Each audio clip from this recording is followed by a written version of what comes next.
This video is for anyone who's curious what the heck Cynthia is growing. So here's the backyard. I'm going to go over to the main flower bed in the backyard in a minute. But here's our little patio. There's our exciting generator.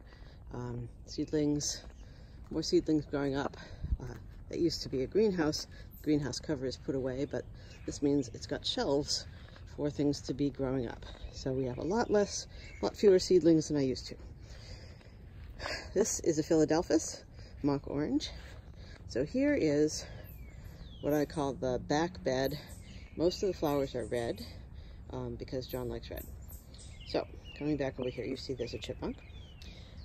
So far corner here, that is a shooting star hydrangea, which is not supposed to have survived the winter, but did anyway. It was a present, flower present, but it was alive at the time. We have cherry tomatoes, poblano pepper, another cherry tomato. It's all cherry tomatoes or poblanos here. Here we have red eresium, which is wallflower. And also we have, what else is in here? Oh yeah, velvet and lace dianthus.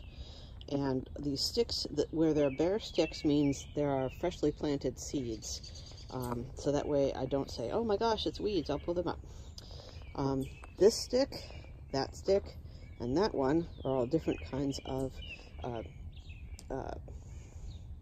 I'm spacing out poppies. Right there is a sick poppy I got from Lowe's, which will probably recover.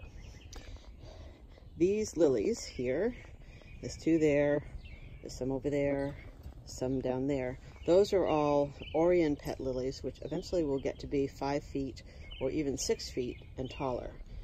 So that'll be cool. The rose there is a climbing iceberg rose, and right over there is a little clematis, which will eventually climb up through the rose as well.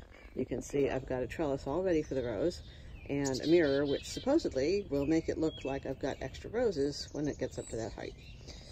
That one I got for free, so I figured why not. Okay, this thing behind the tomato cage is a black currant. These here are hollyhocks, dark blackish blue color. This is a geum, which is orange, perennial. You can see a lot of leaves from the daffodils that are still getting their green in for later. This is a buddleia. Over there, behind the little fence things like the sticks I use to remind myself where things are, or else I'll forget. That's a Russian sage. So we come on some more here.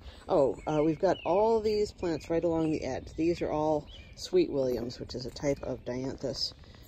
They go up along the edge until they run out. This grass here is a Stipa gigantica, which gets up to 7 feet. Probably not this year. These are, which ones are those? Those are not the stalk.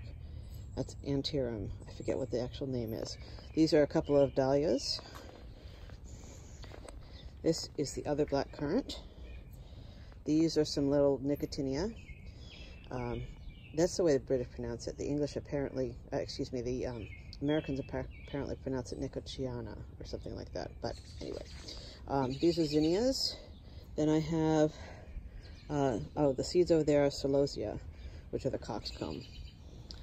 This is, oh yeah, Chenopodium, strawberry spinach, which should be interesting if it grows. Apparently it's difficult. This is a red monarda. This is where I planted the seeds of the amaryllis that I adopted from my mother, who didn't want it after it had flowered.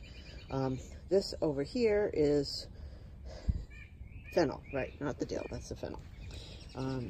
Here are more of the eventually very tall trumpet lilies. These are about almost 3 feet at this point, but this is their first year. This is a Malva sylvestris, mallow, with lovely purple flowers. The ones in the front bed are doing very well. This over here is a climbing rose. I think that's the purple one. I'd have to look closer. This is pretty obviously a hydrangea, a fairly standard one. This here is a Crambe cordifolia, which I've got surrounded by a fence so that the chipmunk doesn't eat it. Its name is greater sea kale, and it makes a big fluffy ball of little flowers, apparently 3 feet high or more. And that concludes this garden.